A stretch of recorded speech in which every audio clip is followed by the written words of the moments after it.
안녕하세요, BJ형입니다. 아마 지금 이 영상을 보실 분들은 대부분 내 사업장을 어떤 식으로 알려야 되는지 고민이 되신 분들이 이 영상을 누르셨을 것 같습니다. 내 사업이나 상품에 자신이 있어도 제대로 알리지 못한다면 그 누구도 내 서비스를 구매하거나 상품을 사지 않을 것입니다. 그만큼 사업에 있어서 또는 내 상품을 판매함에 있어서 광고나 마케팅은 정말 중요한 부분이기 때문에 오늘 영상을 통해서 내 사업은 어떤 식으로 알려야 되고 어떤 식으로 광고를 해야 되는지 꼭 알아가셨으면 좋겠습니다.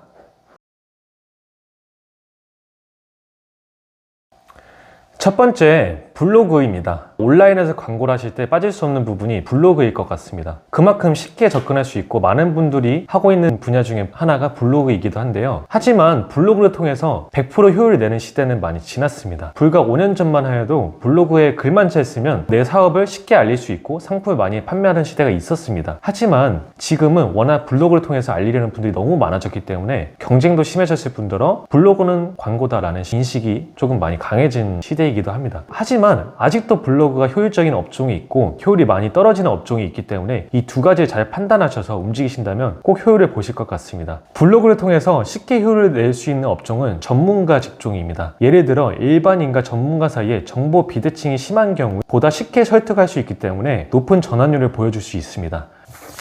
여기 제가 준비해 놓았는데요. 블로그는 글하고 플러스 이미지, 또 글하고 이미지로 되어 있기 때문에 보다 직관적이고 글을 통해서 소비자를 설득시키는 것이 용이하기 때문입니다. 다만 요즘 블로그를 통해서 효율이 많이 떨어지는 직종이 있습니다. 식당입니다. 또는 요식업이라 하죠. 요식업이 생각보다 블로그를 통해서 효율을 내는 시대가 지났습니다. 아마 이 영상을 보면 좀 의아하실 분도 많이 계실 텐데요. 그만큼 블로그 하나만으로 식당을 줄 세우는 시대는 지났기 때문에 만약에 이 영상을 보시는 분 중에서 식당을 운영 중이시라면 블로그가 아닌 다른 광고 방식 이용해 보시는 걸 추천해 드립니다. 정리해 보겠습니다. 블로그는 글하고 이미지로 되어 있기 때문에 신뢰를 쉽게 줄 수 있다는 큰 장점이 있습니다. 내 상품이 아닌 고가의 서비스를 판매하시는 전문직 분들은 반드시 블로그를 통해서 광고를 해보시기 바랍니다. 두 번째, 플레이스입니다. 플레이스는 온라인보다는 오프라인을 거점으로 움직이는 사업장들에게 정말 특화되어 있는 광고 방식 중에 하나입니다. 만약에 내 사업이 온라인보다는 오프라인에 치중되어 있다면 반드시 플레이스를 활용해 보시기 바랍니다.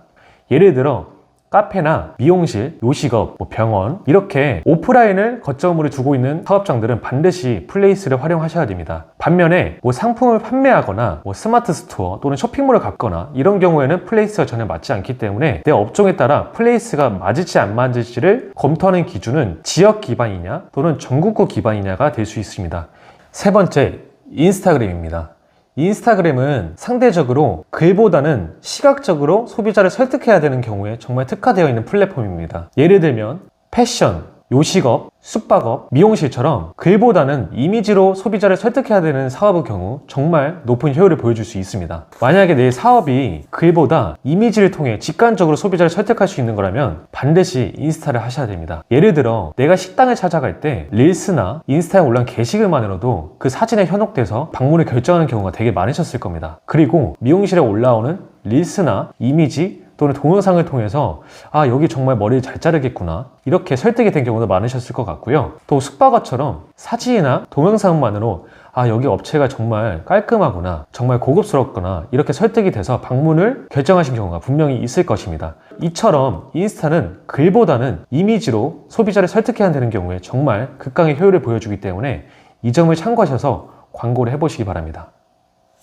네 번째, 카페입니다. 카페 바이럴이나 네이버 카페라고 얘기를 하는데요. 카페는 소문내기에 특화되어 있는 광고 방식입니다.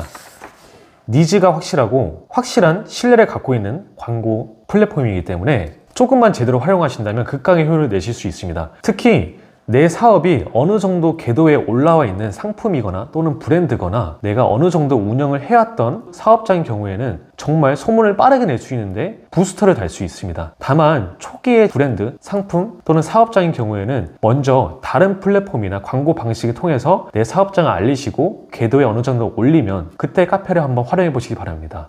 쉽게 설명드리자면 카페에 서로 회원들끼리 설마 내가 이 사업장이 안 좋은데 설명을 하겠어? 이 상품이 안 좋은데 이분이 나한테 이걸 알려주겠어? 이렇게 서로 신뢰가 쌓여있기 때문에 상품이 좋고 장점이 분명한 상품이거나 서비스라면 효율을 낼 수밖에 없습니다. 오늘은 이렇게 업종별로 어떤 광고가 효율적인지에 대해 대표적인 광고 4가지를 통해 알아보았습니다. 첫 번째는 블로그, 두 번째는 플레이스, 세 번째는 인스타그램, 네 번째는 카페입니다. 이렇게 온라인 광고 중에서도 대표적인 방식 등을 통해 한번 설명드려 보았는데요. 영상을 통해서 바로 감을 잡으시거나 바로 도움이 되신 분들도 있겠지만 반대로 조금 헷갈려 하시는 분들도 있을 것입니다. 다음 영상에서는 구체적으로 어떤 식으로 광고를 하시는 것이 좋은지 또 어떤 또 효율을 갖고 있는지에 대해 알아보도록 하겠습니다. 만약에 지금 당장 내 사업장이나 내 상품이 어떤 광고 방식이 효율적일지 극강의 효율을 가져올지 궁금하시다면 댓글을 통해 남겨주세요. 바로 답변 한번 도와드리겠습니다. 오늘 이 영상이 조금이나 도움이 되셨다면 구독과 좋아요 꼭 부탁드리겠습니다. 감사합니다.